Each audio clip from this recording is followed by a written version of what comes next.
What's going on, everybody? This is Alexander Williamson with the secret history of living in your aquarium.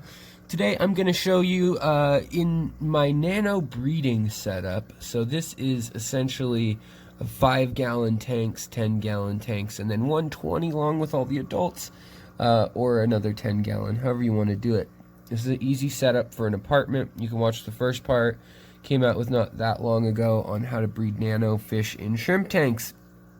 It's great for an apartment setup or whatnot.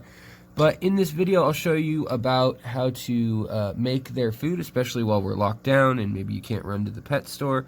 And then also, I'll just kind of show you my system for how I end up feeding them little critters like, if it'll focus, this is a Daphnia on the glass. And Daphnia is not a member of the Scooby-Doo mystery solving crew, but it's a little round bug with like 2 little antennae / leg arm things, whatever, flagelli.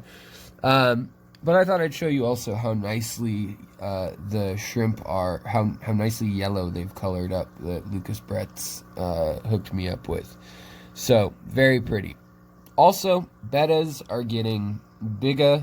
Some of them in here are still pretty darn small. It just, you know, each fish has a different growth rate, just like people. They're special. And none of them came buried, and when I say buried, I mean like the straw berry. And you can see here she's fanning with her legs, her back swimmerettes.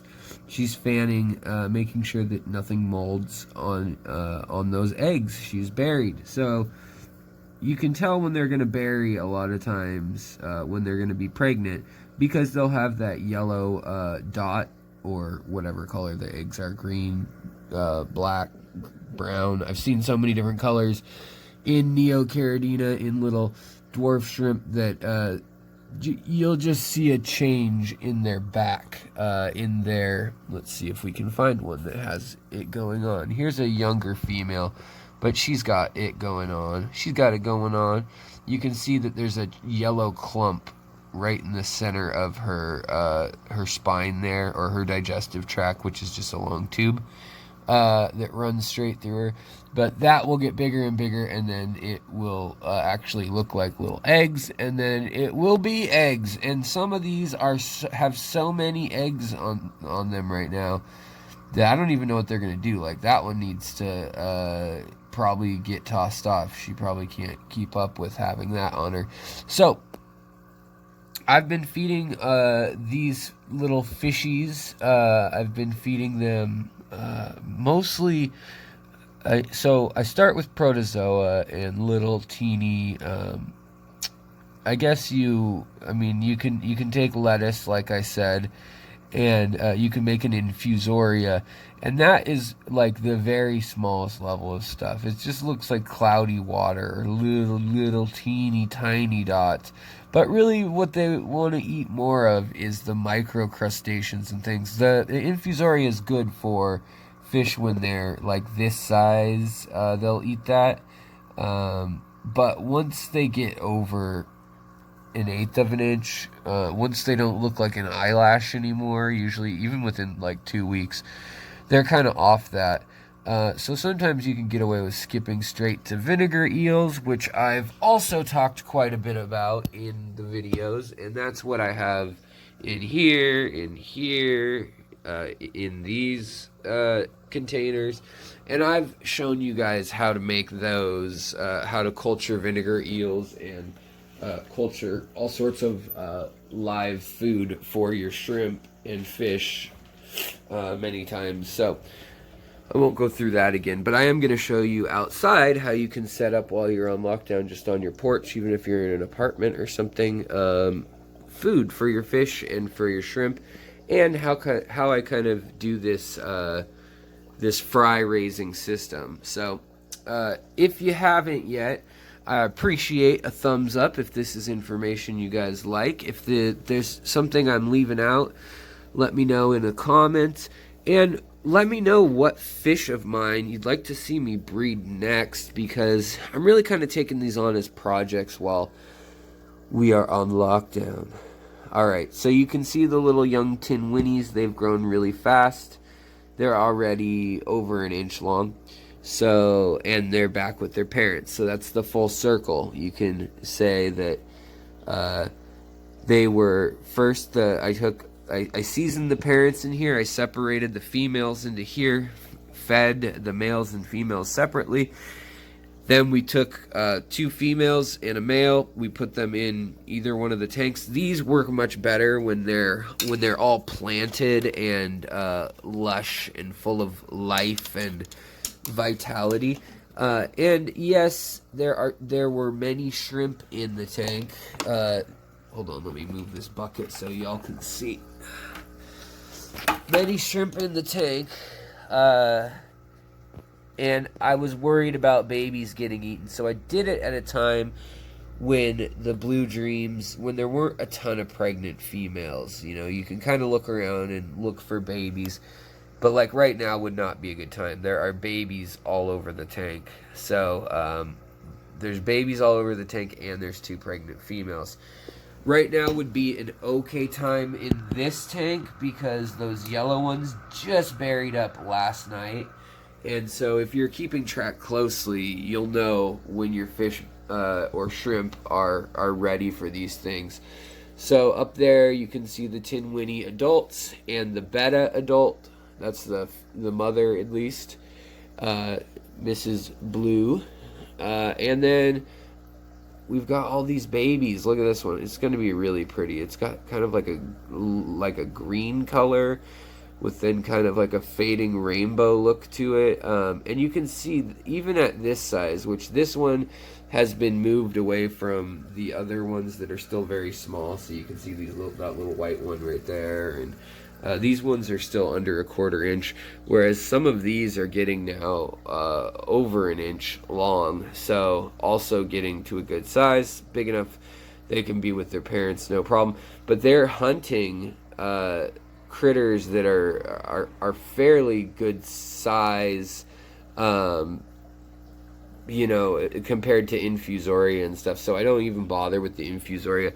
But down here in these tanks, I do, and I want to make sure that the gravel's a variable size, so that the little baby shrimps can hide in there, so that the fish can hide in there, and so forth.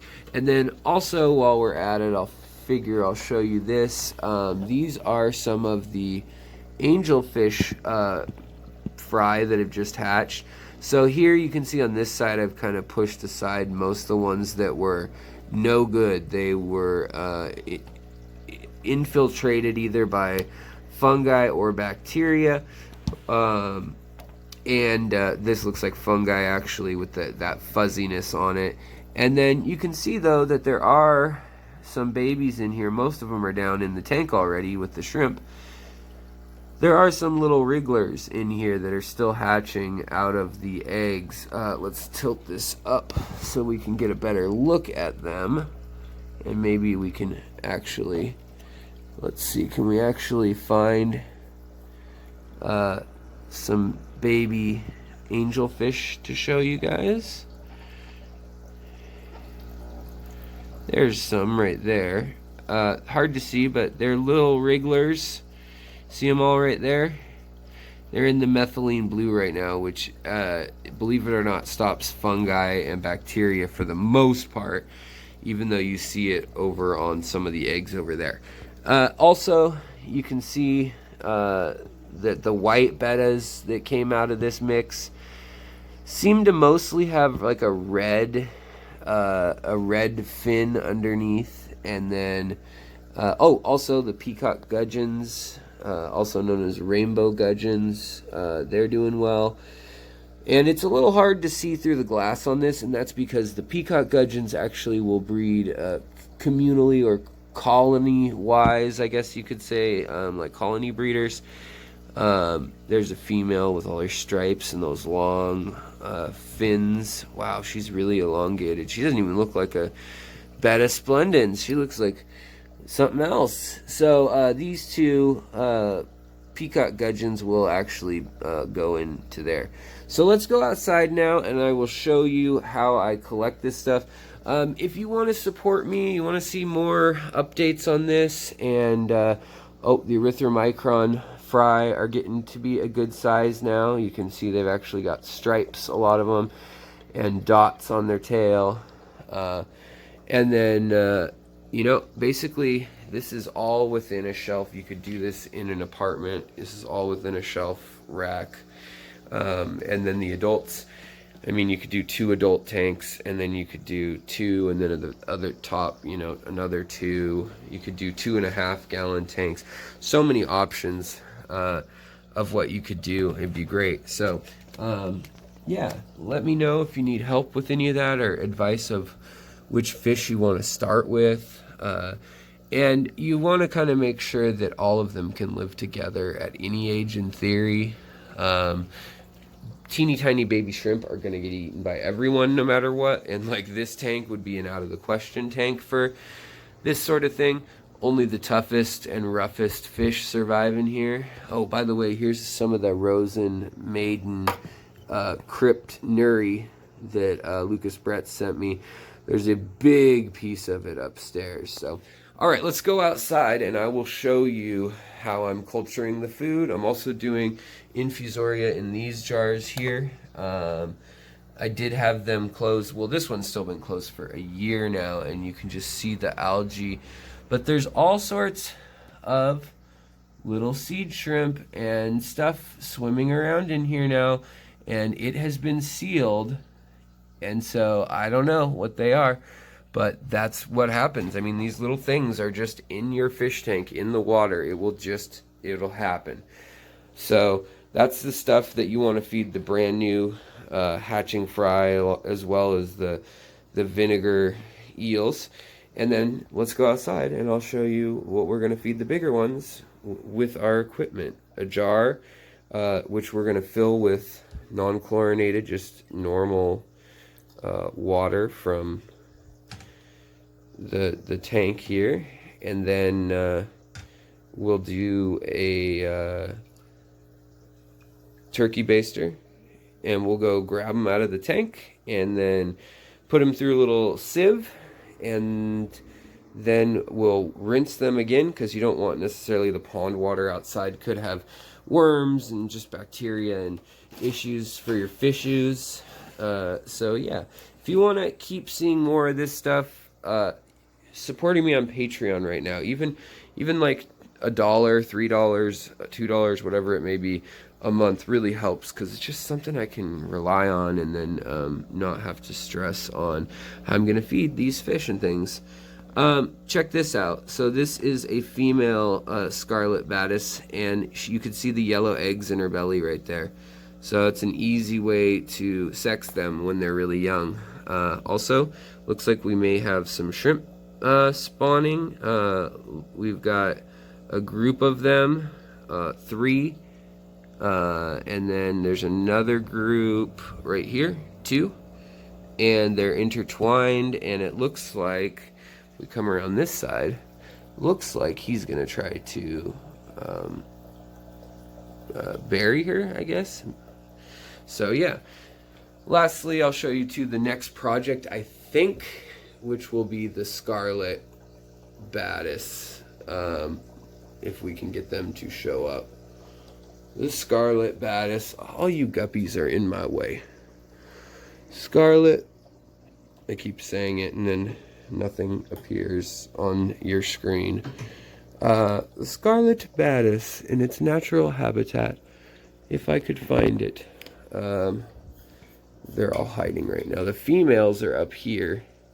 You can see the females. They're very plain Jane. Some little stripes. You can see it yet again. You can see the yellow eggs in her belly. So now's a great time to put her down into a breeding tank if I had that ability. But when the light was just right, you can see through a lot of nano fish and see that they're holding. So that's always good. Okay, and then there's the male of the black and red tiger batis, the 2 males. Well, come on, I wish you guys could get a good steady look at them. soon I'll just move on if we can't get them into the picture. All right, here we go. There you go. So there's the male with the black in the front and that beautiful scarlety crimson color. I guess it's more of like a fuchsia actually, on the back. So yeah, of course, there it goes. All right, that's all you get of it. So this is how you can kind of use all your tanks in this little ecosystem spawning inside your little apartment or townhouse or any size house, but small and up. So you might need a little more space for the angelfish fry and grow out. But let's go outside and I'll show you how I take care of the fish. All right, this delightful mess of stuff is all you need. So check this out. I've got this little strainer I got at the dollar store, the turkey basters that I got at the dollar store, and we've got that fish, the water from the fish tank inside. And what I do is I'll usually take this little strainer and I'll hold it over the tank. So we got this is a nymph, probably a dragonfly, damselfly. So I just literally pour the water back in. We'll try to catch a few more. Let's see here. Come on, I know you're hiding in here somewhere. Alright. So then, even if you get debris floating in there, you can see them. And what we'll do is we'll either flip it upside down, or we'll just use the little suction tip of the end of the turkey baster. So then here, say there are some Daphnia that I want. Look at all these Daphnia. This is literally just a fish tank. The yeast from the environment, they seem to congregate in the corners of the tank. I'll show you in just a minute. But let me put them through the strainer. So then they're just in the strainer, and then all I do is I take, once they're in there, I just take a gulp before I put the strainer in of water in here, wash it off when I'm ready. That way I'm not really using the water. I'll show you real quick. That way I'm not using the same water that these fish, or sorry, that the Daphnia are living in day in and day out, because it can be kind of full of bacteria, because that's what they like. They like stagnant pond water. And soon these and things, but for now it doesn't. Let's see, let's get that nymph out of there. Alright, so then we have the debris still in the strainer, the critters, and we can just go backwards with the strainer to clean that out. And then we just keep doing that, and then we go inside. I usually change out the water one more time. Like, I'll just put them through a little net like the one in that tank right over there, and then after that we'll just feed them. But even these are, like, this is set up to be high tannin. This is set up just to be rocks and hiding spots. There's a different strain of Daphnia in that tub. And this tub, this is kind of just to hide it from birds. Mostly birds, yeah. I mean, raccoons aren't going to bother with Daphnia, but you can see that there are Daphnia living in here. And more so, I like to use these shallow, easy to take care of Rubbermaid containers for the more for dragonfly nymphs like these. And they can have worms in their stomach, by the way, so just be careful if you're using nymphs and mosquitoes and things. Mosquitoes are a little bit easier, less chance of that, but yes, the larva can have parasites in it, so just be mindful of that.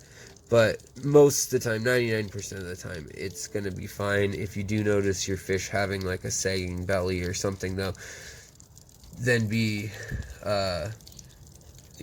aware that that could have been where it came from, and you might need to treat them with some sort of antifungal anti-parasite, general cure, you know, some things like that. Like just kind of do an all-over general cure type approach, I would say, just in case there's any other little nasties that got in there also in that or on that. But washing them out in the sieve and all this sort of stuff really helps to mitigate that. But here you can see there's also little water fleas on the top. There's a real strong density of the Daphnia over here. And you don't want to ever take too much from your colony, but really they eat yeast and algae. So we got a bunch of algae growing naturally in the natural light. This thing's under my carport. It's about 50-degree water. Doesn't need to be heated or anything. It just needs to look like a mosquito paradise. And that is going to get you the best results. And you're going to get, in any given little scoop of water, a good amount of Daphnia, especially in like a 20-gallon. If you have a 50-gallon rain barrel, even better. But I like to keep them shallow, long, like this, and soon I'll be filling up the other ones too, which were actually tanks that had the Vibrio, and they've been outside now, and they were bleached and everything. But, you know, I just don't ever want to take that chance again, so I kind of leave them out of the party, and they're now for this kind of stuff, and for tubbing outside, which I'm going to do with the white clouds, and I'll show you guys all that again this year, which hopefully will be something we can all do while we're locked in on quarantine this spring. So, I hope you guys have a great day. Take care of each other, take care of your critters and the people around you. Of course, take care of yourself, wash your hands and so forth, because if you don't do that, you can't do the other things. And take it easy, guys. I think if half of us did half of those things, our world would be twice as good. Alright guys, I'll talk to you later. This is my very simple, low-tech, you know, all-American trucks on cinder blocks, carport, or in the yard kind of method of breeding fish. So, yeah, hope you enjoyed. Bye-bye!